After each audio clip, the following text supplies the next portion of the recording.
All right, hey everyone. Before we get started, there was a couple things I wanted to clean up from last time. We got partway, or as we were going through this, kind of got stuck on a couple things.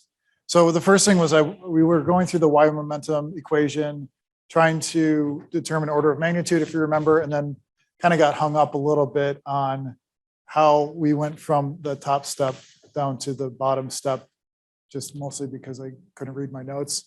Ended up being, as thanks to John for pointing this out, was that we were using the substitution V sub delta is equal to delta over L times U infinity. So anytime we saw V sub delta appearing in the top up there, we just substitute that in, and that's how we get to the bottom, the bottom equation. So that was one thing.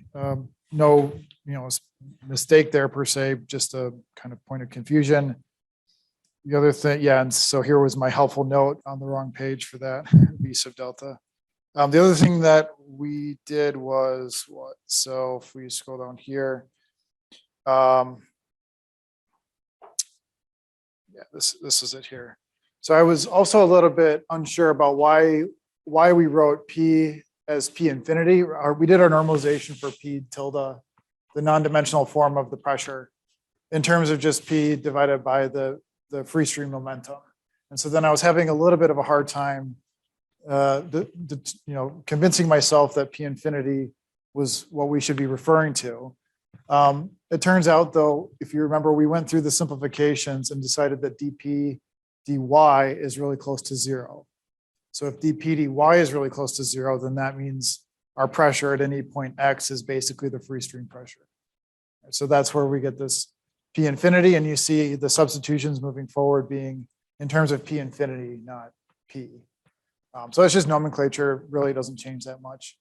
But that was the case. The other last point was just one minor mistake here. Circled in pink, I wrote TS minus T infinity. It should be T infinity minus TS. And then that allows everything to cancel out. So those were just a few things to clean up on the last lecture. Any questions on that stuff? No? Okay.